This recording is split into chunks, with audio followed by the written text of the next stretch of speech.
un pasteur qui est en Bougimaï. Il a parlé beaucoup de choses au nom des centres missionnaires de Kamwesh. À vrai dire, il a parlé à mal de ça. Moi, comme un ressortissant de là, je ne peux pas rester silencieux comme si crucifier, saboter ce que je suis en train de faire. Je vais tout simplement essayer de faire une petite exposition de la parole de Dieu. Parce que lui étant pasteur, je pense qu'il n'est pas le premier pasteur. Et je crois que le message de William Branham n'est pas venu de Bougimaï. C'est clair.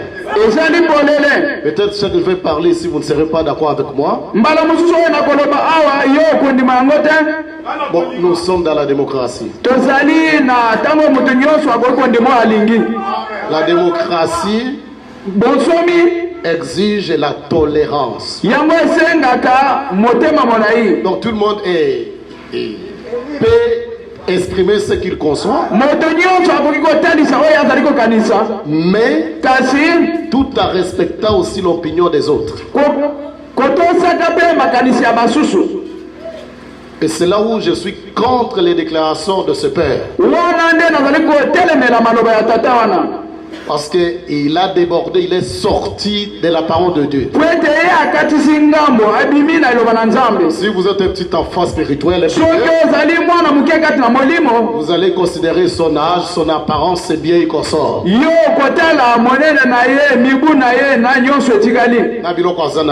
Ça, c'est son problème. Peut-être que vous allez vous appuyer de son côté parce que vous êtes sortis du même côté.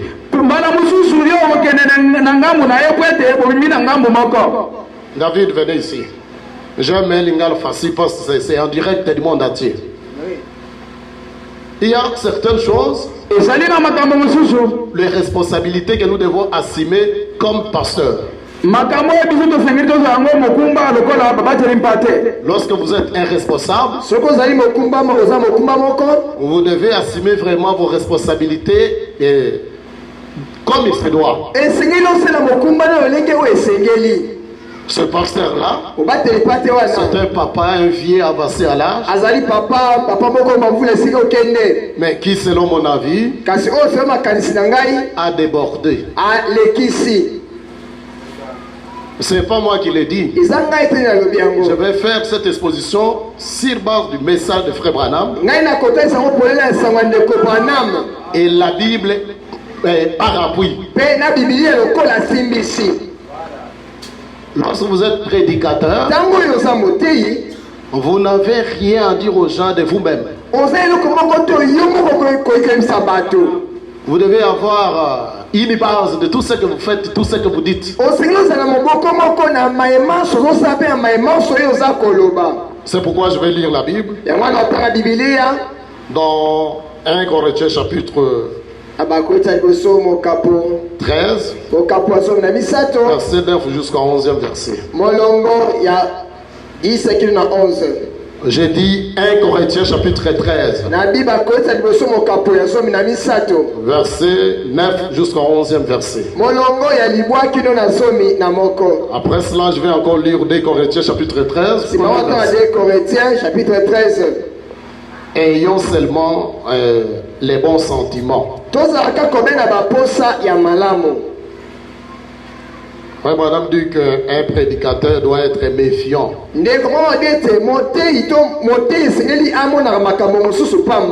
Il doit examiner toutes choses avant de les rendre publiques. Nous lisons ici 1 Corinthiens chapitre 13, verset 9 jusqu'au 11e verset.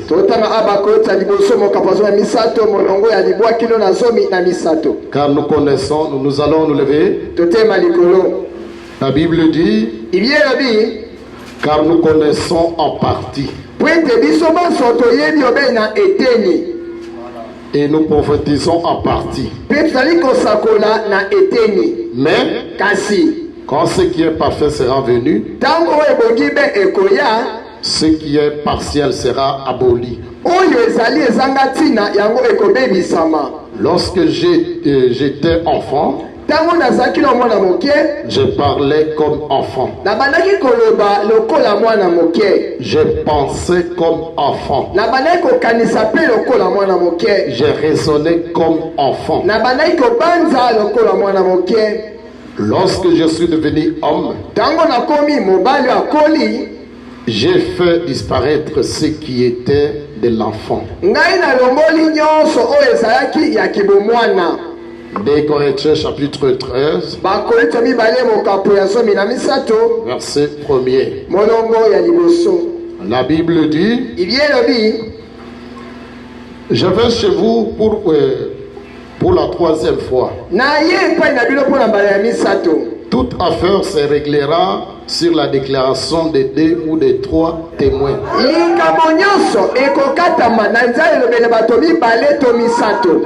Que Dieu bénisse sa parole.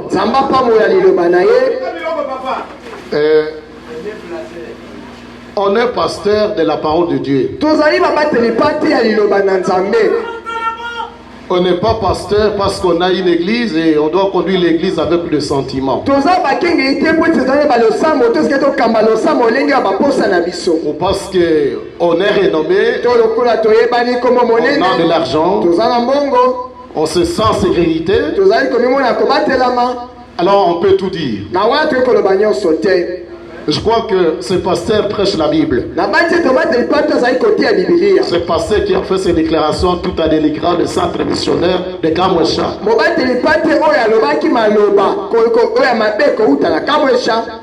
C'est un lecteur de la Bible. C'est un défaceur aussi de la Bible, des messages du temps de la fin.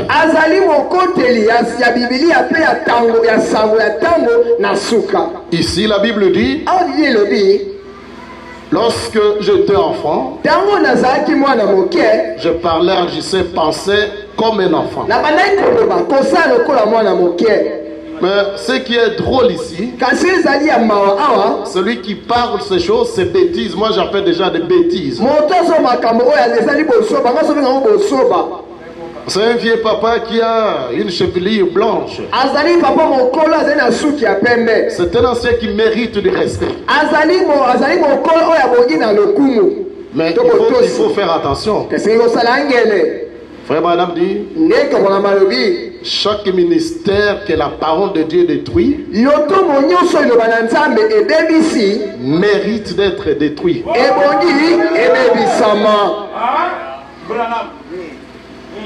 Et dans les messages du temps de la fin, personne ne peut se substituer le monopole de connaître tout. Je dis bien que personne. Vous les membres de son église, je pense que quand vous allez me voir, vous allez vous acharner, graisser dedans, c'est votre problème. C'est une leçon que vous devez apprendre à votre pasteur de se remettre à sa place.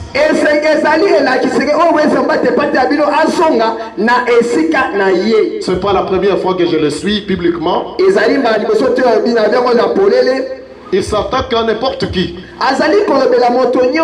Je ne peux pas citer les noms ici comme lui l'a fait. Je connais nos sœurs du message qui sont des chantres qui chantent que votre pasteur, nos sœurs du message qui chantent que votre pasteur est allé jusqu'à définir les bornes pour dire que ce n'est pas du message. Cher pasteur, tu dois connaître que tu n'as aucun message à nous donner. Et après la mort de William Branham, moi qui te parle ici, je suis un Éphésiens 4. En même classe que vous. en même classe que mon pasteur Moïse Chibola, même place que mon ancien Moïse Chinyama, même place que le pasteur Barouti, tous les autres, les pasteurs Richard Dioka. Frère Branham dit que quand Dieu envoie un messager, après son départ, il doit avoir les auxiliaires qui doivent répéter ce que le messager a déjà prêché. Nous sommes avec vous sur la même classe. Et lorsque vous pensez aller jusqu'au à l'extrême, je ne peux pas te laisser saboter ce que je fais.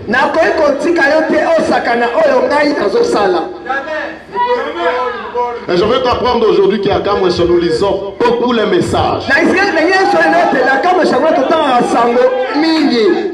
Contrairement à ce que vous pensez. Quand une sœur chante, tu montes à la chair, tu dis, ce n'est pas du Bessar. Quand un de nos anciens ici de la ville prêche, fait quelque chose, tu montes, tu dis, ce n'est pas du Bessar. Maintenant, ce que nous faisons à partir du centre missionnaire de Kamwesha, tu es encore monté au Kerno pour dire, j'ai toujours dit. Ce sont tes déclarations à Lubumbashi. J'ai toujours dit que ce qui se fait à Kamwesha, ce n'est pas le message. C'est leur groupement. Je vais te poser une question, monsieur. Révérend pasteur ancien. Pouvez-vous me citer les noms de tous les quartiers de la ville province de Kinshasa?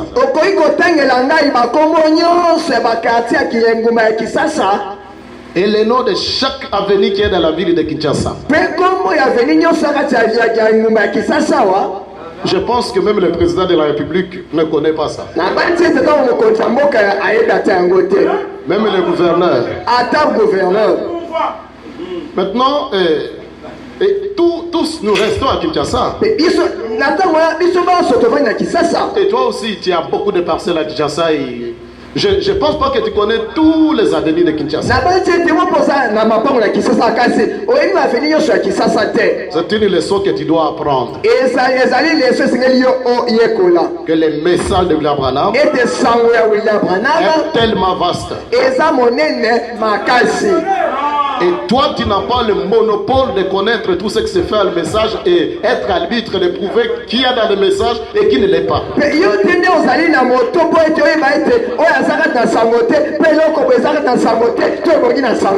Il faut faire attention de se substituer ce rang-là.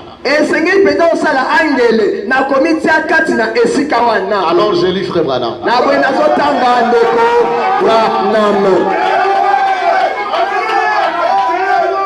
Le prophète nous a dit, la Bible que nous venons de lire dit, chaque affaire doit être réglée par la déclaration de 2 ou de 3 témoins.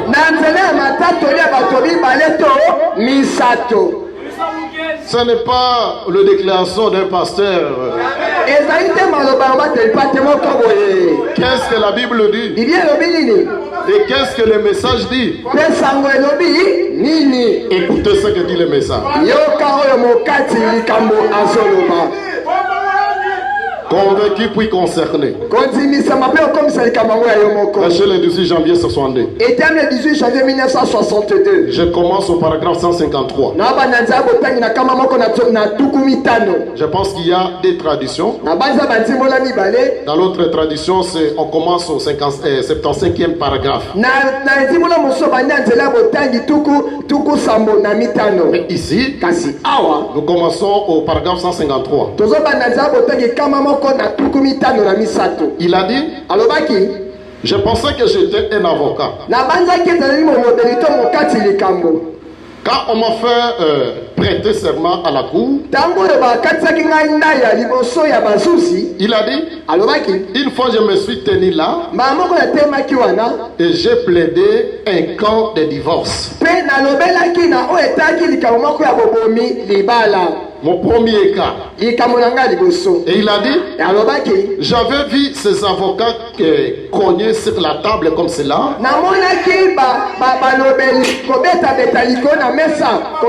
Et crier, votre honneur, monsieur le juge.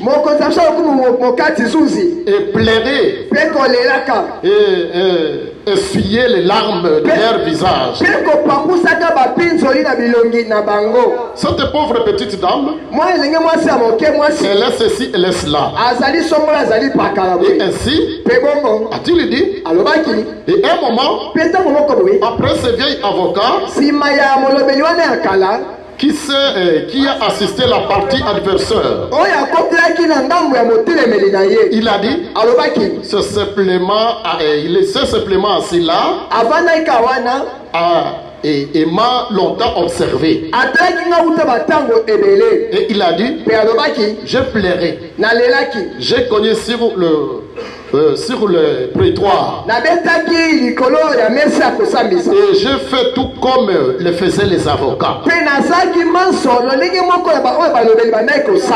Et je dis, le vieil avocat était assis là. L'autre avocat dans l'autre côté. L'avocat de cet autre homme. Il était aussi assis là. Et immédiatement, il a dit, juge, votre honneur, jusqu'à quand votre cour pourra-t-elle supporter ces non-sens?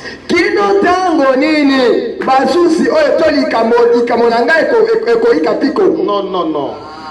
Jusqu'à quand votre cour va-t-il accepter, continuer à supporter des non-sens?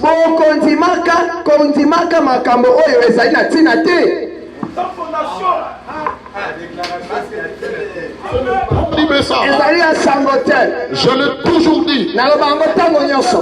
C'est clair. J'ai l'impression que c'est vous qui commencez à définir les bornes. Non, non.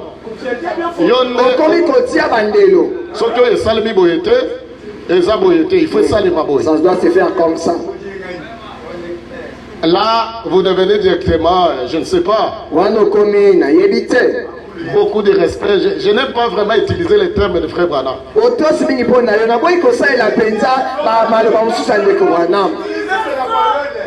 Et Frère Branham appelle ça un je sais tout.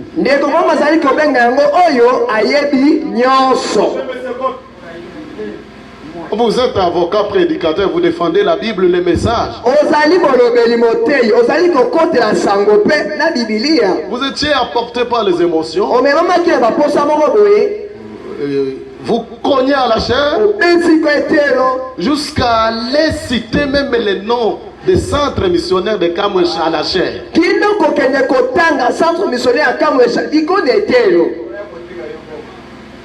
Nous ne pouvons pas laisser ça. Parce que tous ces gens risquent de nous voir comme des aventuriers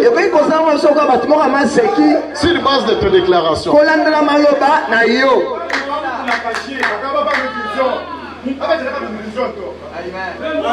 C'est pourquoi la parole de Dieu nous oblige de nettoyer l'église de Dieu vivant. Lorsque nous voyons quelque chose d'inhabituel, qui n'est pas conforme à la parole de Dieu à entrer dans l'église, nous allons prendre le fouet comme a pris notre Seigneur Jésus-Christ et faire sortir ça de nos brebis. Vous êtes apporté par les émotions, mais vous ne citez pas la loi. La loi, c'est la Bible et les messages.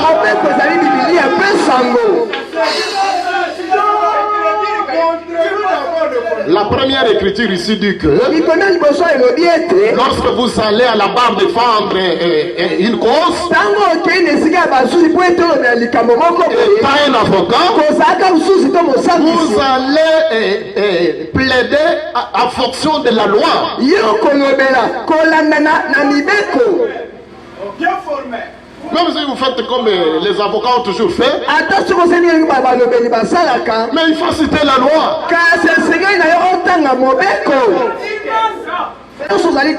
Lorsqu'il sert à chanter à Lubumbashi, vous avez essayé de définir les bornes sans citer la loi.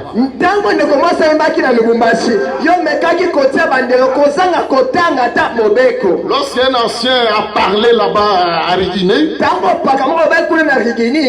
vous avez aussi parlé sans citer la loi. Alors, nous voulons savoir, vous êtes arbitre? Ou bien le porte-parole du message?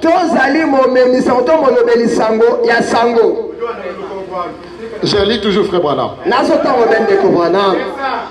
Tu n'as pas placé un seul iota de la loi là-dedans. Ce n'est pas la manière dont on peut défendre une cause à la barre. Vos émotions qui rapportent les procès, non.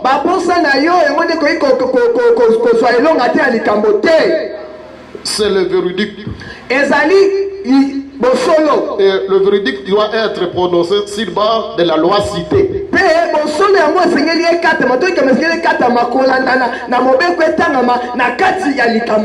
c'est la même chose, a-t-il dit, à celui qui te concerne toi. Il a dit, Billy, tu as secoué la tête et tu as crié, tu as sautillé, mais tu n'as pas tout prêché. Un seul mot de la Bible n'a été cité dans ta bouche. Tu as été saisi par toutes sortes d'émotions. C'est la parole de Dieu qui compte et non pas ce que tu dis. C'est la parole de Dieu qui dit la chose. C'est tout à fait exact. Il faut que cela soit dans la parole. Et que cela doit être tout à fait la parole.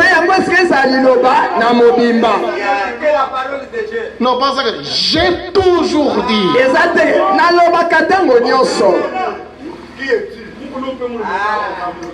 Vous allez continuer à toujours dire. Mais ce sont des simples émotions. Vous savez, lorsque Dieu voulait tuer Akab,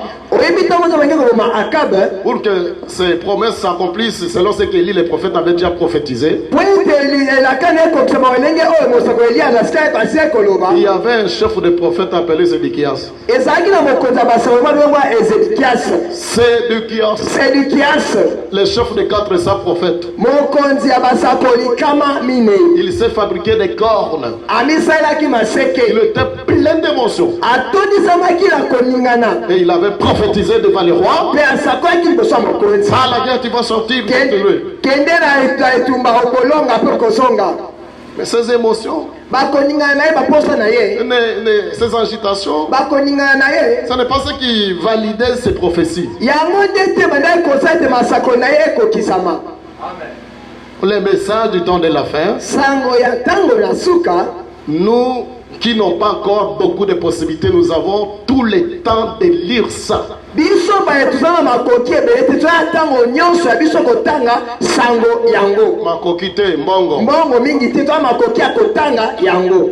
Parfois on lit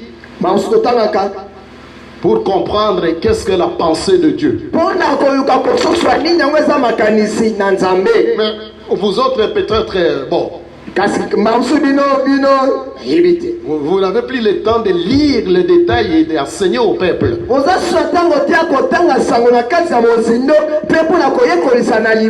C'est pourquoi vous dites, j'ai toujours dit. Je vais répéter ces termes-là jusqu'à ce que je vais terminer cette intervention.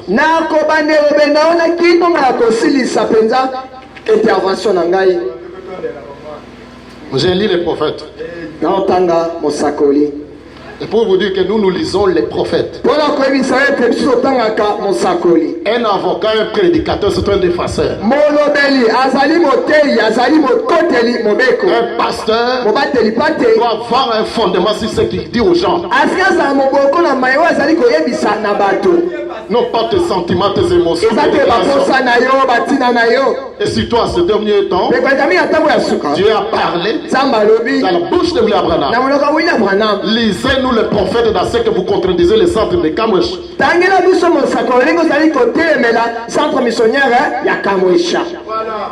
Israël et l'église 4e partie. Israël et l'église 4e partie. 28 mars 53. Le 28 mars 1953. Je lis 6e et 7e paragraphe. Vous savez, il n'y a pas un seul d'entre nous, ni un prédicateur, qui, ayant Dieu dans son cœur, n'ayez pas un peu peur lorsqu'il regarde les Écritures. Est-ce que ce que je fais, les choses de moi-même ou le Saint-Esprit? Le Saint-Esprit est-il là pour me conduire? Aucun bon prédicateur ayant Dieu dans son cœur ne peut pas aller dans les choses sans toutefois se poser des questions. Ce que je fais ici, est-ce que c'est le Saint-Esprit qui me conduit? Paragraphe 7. Souvenez-vous qu'une semence a été semée. Le verra sans aucun doute quelque part.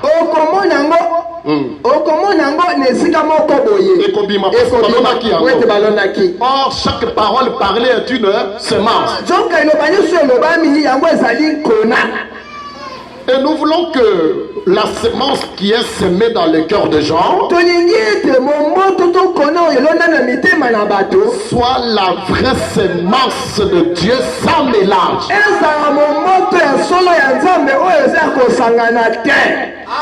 J'ai toujours dit. Et qu'est-ce que la Bible dit? Que toute parole d'homme soit reconnue comme et que la parole de Dieu seule soit. Chaque affaire doit être réglée par la déclaration de 2 ou de 3 témoins.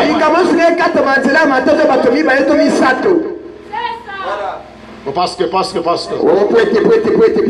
Tous nous sommes des Éphésiens 4. Et l'obligation que nous avons, c'est de s'aimer la vraie parole dans le cœur des gens, sans mélange. Car aucun de ces jours, un de ces jours,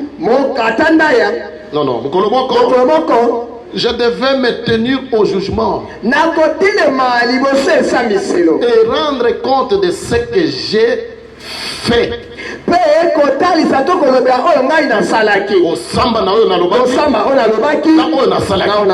Je dois me tenir un jour au jugement pour rendre compte de ce que j'ai dit et j'ai fait dans cette vie. De même que vous, chers pasteurs, un jour, vous allez répondre sur chaque parole, la vraie parole que vous avez établie ou c'était des émotions.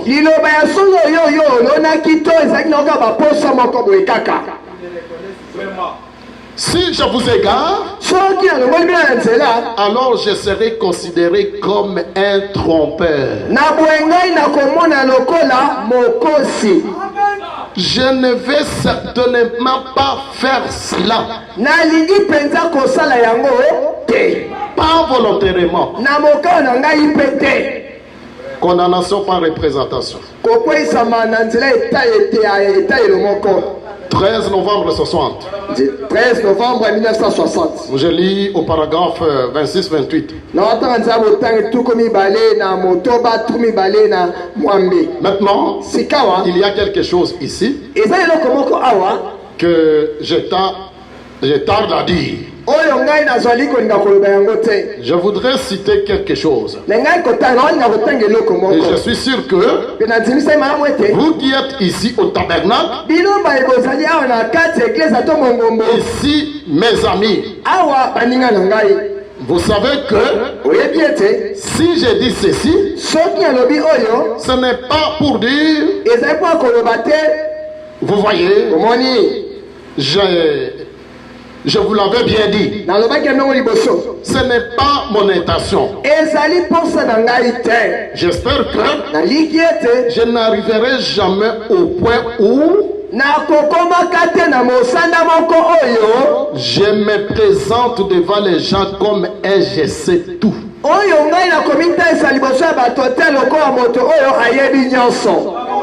Si jamais j'en arrive là, je vous en prie que quelqu'un vienne me corriger.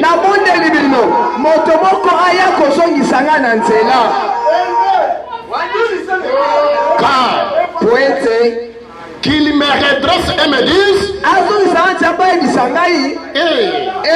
un instant là, voyez, je ne veux pas être comme ça. Mais quand Dieu dit quelque chose et que c'est la vérité, en démontrer. La vérité doit être démontrée. J'aime que la chose se sache. Parce que ce n'est pas moi qui l'ai dit. C'est lui qui a dit.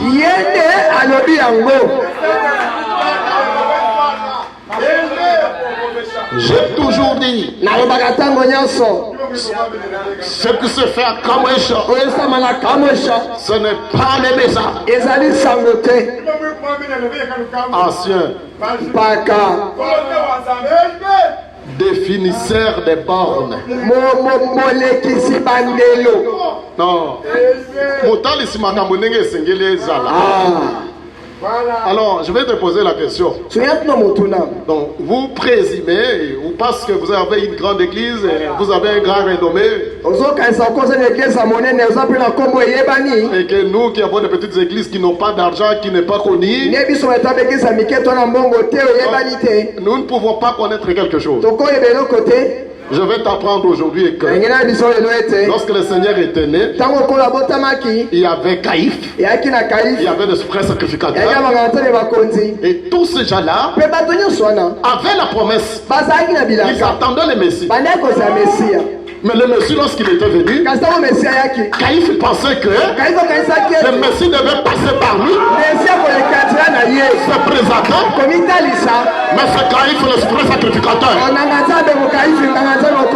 C'est moi le Messie. Croyez-moi.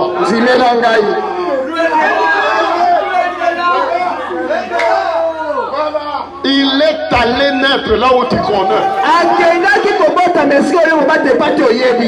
Dans une bergerie. Là, à Bethléem. Chez les hommes qui buvaient l'odeur des brebis. Les hommes appelés de berges. Et c'est là où lui, le grand berger de brebis, était allé naître. Et c'est là a confondu la pensée de tous les dignitaires. Vous savez pourquoi? C'était même contrairement à ce qu'il pensait.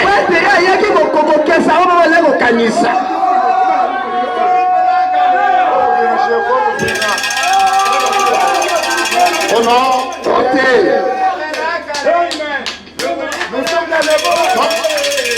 Pour que ce que nous faisons à Kamwesha soit validé, il faut qu'on vienne se présenter chez vous. Parce que vous faites beaucoup de voyages. Parce que vous avez une très grande église.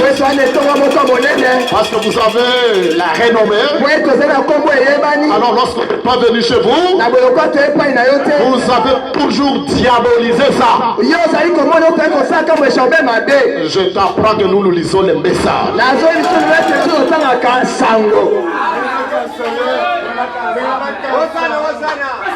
Je continue à lire. Le frère Madame dit, les hommes meurent mais les esprits ne meurent.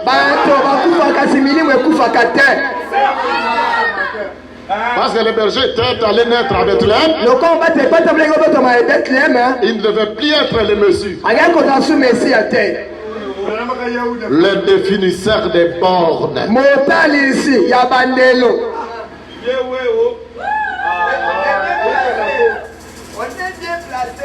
Zaché l'homme d'affaires. Zaché l'homme d'affaires. Prêché le 21 janvier 63. Étienne le 21 janvier 1963. À ne pas oublier, chaque affaire doit être réglée par la déclaration de 2 ou de 3.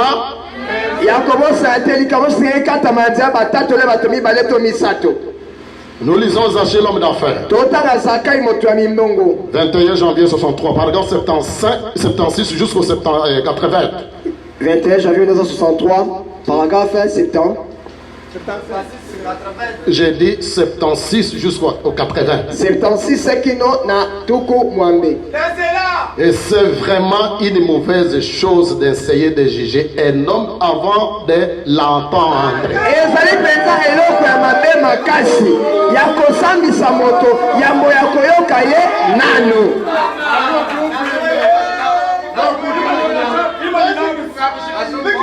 On ne devait jamais faire cela. Bien des fois, nous sommes encore coupables de cela aujourd'hui. Nous entendons parler d'un homme. Et avant même que nous parlions avec lui, nous nous sommes déjà fait notre opinion sur lui. À partir de celle de quelqu'un d'autre. Ce n'est pas une bonne chose. Nous devrions aller voir par nous-mêmes.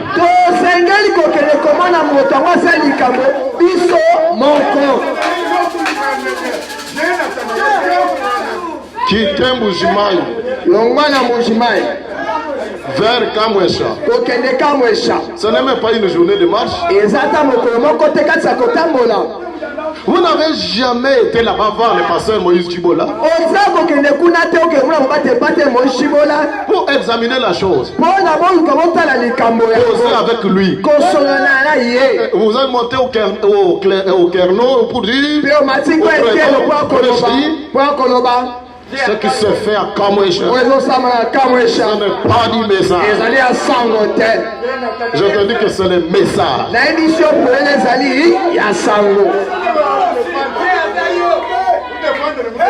Cette église que vous voyez, tournez le micro là-bas, n'existait pas. Ça n'a pas commencé par une division. Dieu a parlé à partir de Kamwesha pour nous envoyer de venir faire cette œuvre.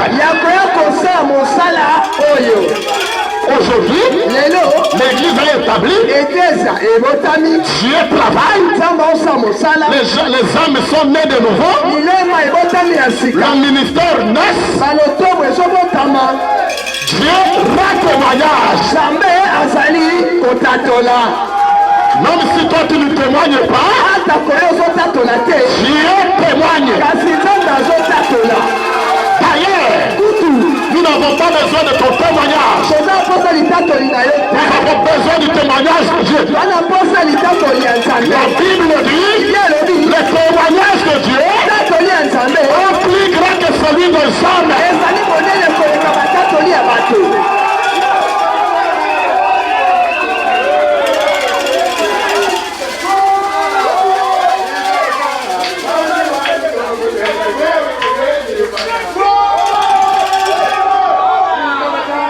Je continue à lire Zaché l'homme d'affaires.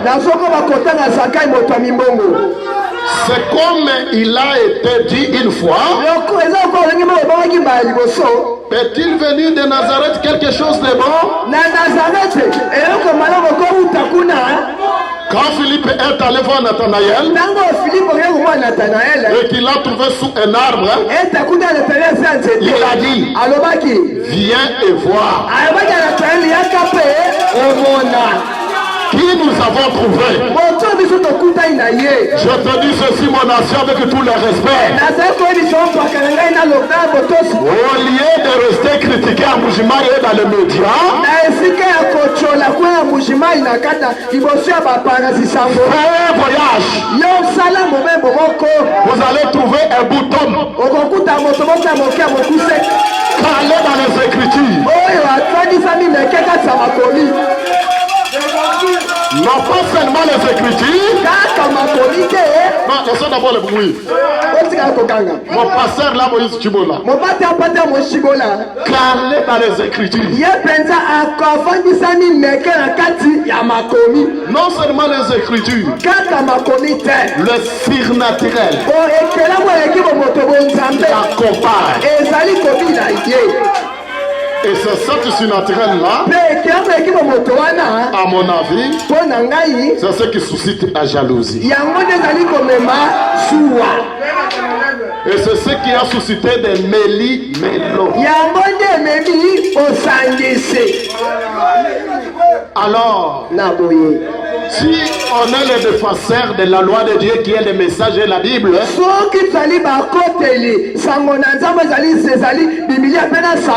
lieu de regrouper les gens et critiquer ce qui se fait à Kamwesha,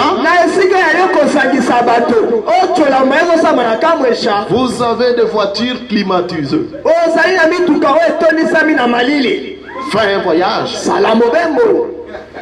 Une demi-journée, vous êtes déjà à côté de lui. Asseyez-vous tous les deux. Posez-lui des questions. Examinez la chose. Au lieu de chercher de mêler inutilement. Quand Philippe est allé voir Nathanaël et qu'il a trouvé sous l'arbre, il a dit, viens et vois. Qui nous avons trouvé? Jésus de Nazareth, fils de Joseph. Il a dit, est-il venu de Nazareth quelque chose de bon? Il lui a dit d'une seule meilleure réponse qu'il pouvait. Viens et vois. Ne restez pas là à la maison pour critiquer. Venez et voyez par vous-même.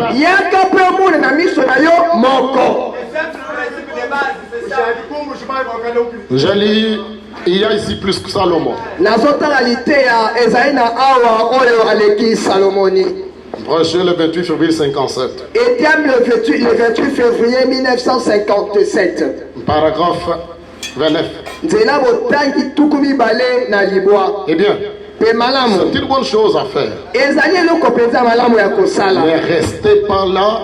Ne restez pas sur la touche à critiquer. Venez voir par vous-même. Maintenant, réalisez-vous les prix que cette femme a payé. Elle avait au moins 3 mois, elle a fait plutôt au moins 3 mois de voyage. Au dos de chameau. Et ce n'est pas étonnant que Jésus ait dit: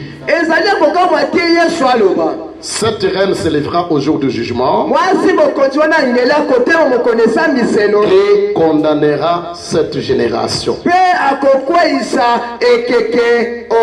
Car il y a ici parmi nous un don glorieux que celui de Salomon. Et que vous rejetez en disant: c'est Belzéboub. Vous dites: je suis un diseur de bonnes aventures. J'ai lu Frère Branham. Hébreux chapitre 2, première partie. 25 août 57, paragraphe 61. 25 août 55. Il a dit: viens voir. Voilà les moyens d'être convaincu. Examinez la chose. Venez voir. Et c'est la meilleure réplique que j'ai jamais entendue.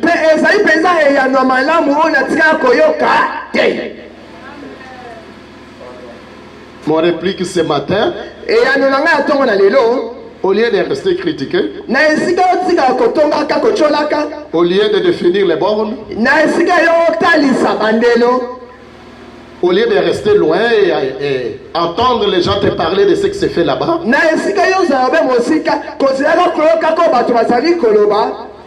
fais un voyage vers Kamwesh. Palpe du doigt ce qui se passe. Nous avons une généalogie. Le réveil que nous avons, comment c'est venu? Parce que cela n'est pas venu de chez vous, vous ne pouvez pas diaboliser ça.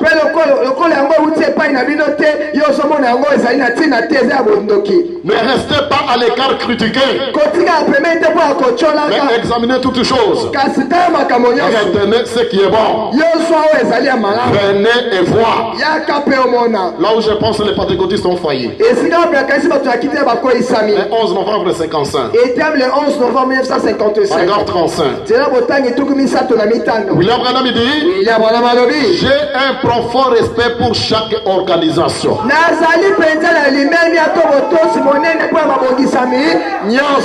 Je pense que toutes sont bonnes. Chacune d'elles. Je n'aimerais pas parler contre elles. Car j'ai des bons frères dans chacune d'elles. Et jamais sur l'estrade, dans la vision, je n'ai jamais vu le Saint-Esprit défier qui que ce soit et lui dire qu'il est dans la mauvaise église.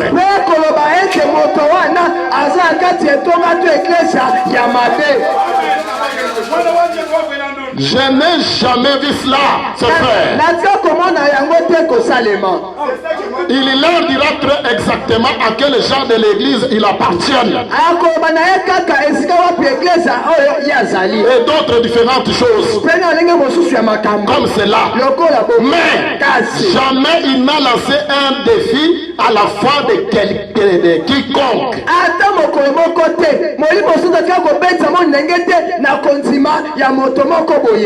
Pour lui dire qu'il appartenait à une mauvaise église. Maintenant, je vais lire la dernière écriture. Cette écriture, c'est pour t'apprendre à t'humilier. Moi, je suis parmi les gens qui pensent que, à cause de la vérité, s'il faut peut-être donner la main et à couper, on donne. Jean-Baptiste, lorsqu'il a dit la vérité, cela lui a coûté la tête. Mon cher pasteur, mes bien-aimés, ne soyez pas des fanatiques. Arrangez-vous du côté de Jésus-Christ appelé la parole.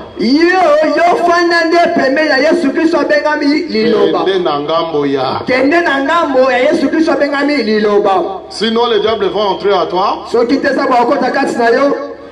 Qui est ce petit garçon? Je ne suis pas un petit garçon. Je suis pasteur d'une église. Tout le respect que tu donnes à ton pasteur là, tu mets les doigts. Frère Madame dit, ce n'est pas parce qu'il a un grand nombre de croyants qu'il est plus pasteur que celui qui a un petit nombre de croyants.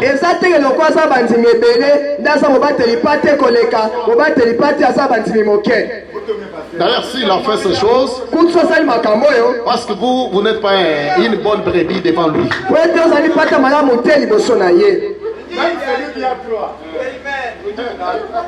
Oh non, voyez, nous devons faire filature. Comment je parle de ces choses, toutes les dispositions naturelles sont déjà prises. J'ai réagi parce qu'il a cité ce que moi j'ai fait partie.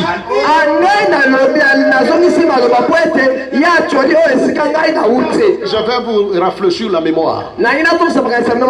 Lorsqu'il a parlé de notre sœur que vous connaissez qui chante à Lubumbashi, je n'ai pas réagi. Lorsqu'il a parlé de ce qui se faisait à Rigini, je n'ai pas réagi.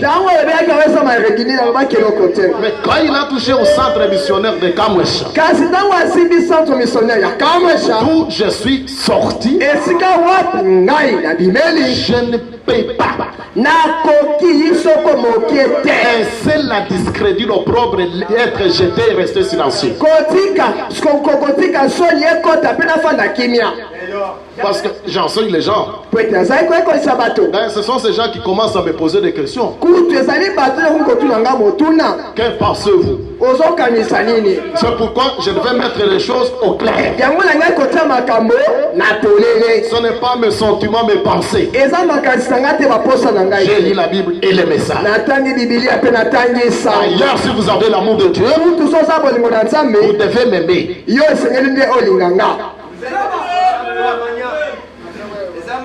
Je lis la dernière écriture. Humilie-toi.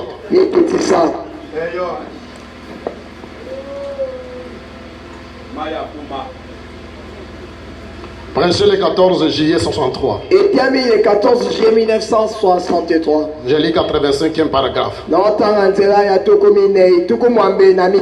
J'ai dit, trouvez un berger.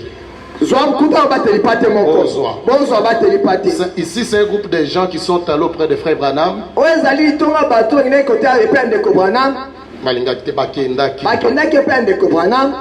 Qui avaient besoin d'établir un pasteur dans leur église. Frère Branham leur a dit, trouvez un berger, un homme qui n'est pas réputé dans aucune dénomination, qui est simplement un très bon frère, véritable, doux, humble, qui mène une vie qu'il faut. Dieu s'en occupera du reste. Voyez-vous, j'ai dit, un pasteur qui va simplement nourrir les brebis.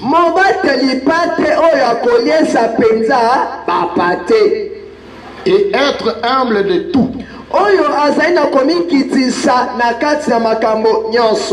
Dieu fera le reste. Pas un gros je sais tout.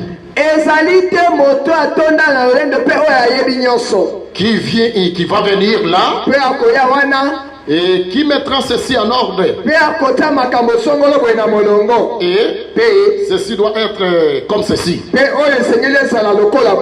Et tout chambardé. J'ai dit, ça ne marchera jamais.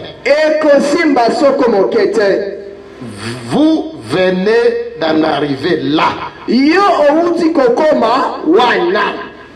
Je crois, j'ai dit, je lis la Bible et les messages. Les choses doivent être mises au clair.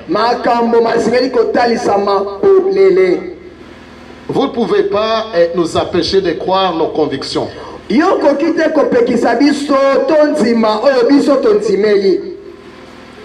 Là, c'est très grave. Et le messager n'a pas laissé son porte-parole après son départ.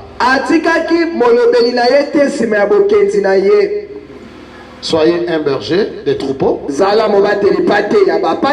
qui nourrit bien tes brebis. Madame dit que si votre pasteur, le frère Neville, veut vous enseigner la doctrine des témoins de Jéhovah, et que l'église accepte ça, allez de l'avant. Je crois que Dieu vous bénisse. Que le Seigneur vous bénisse. Les choses sont mises au clair.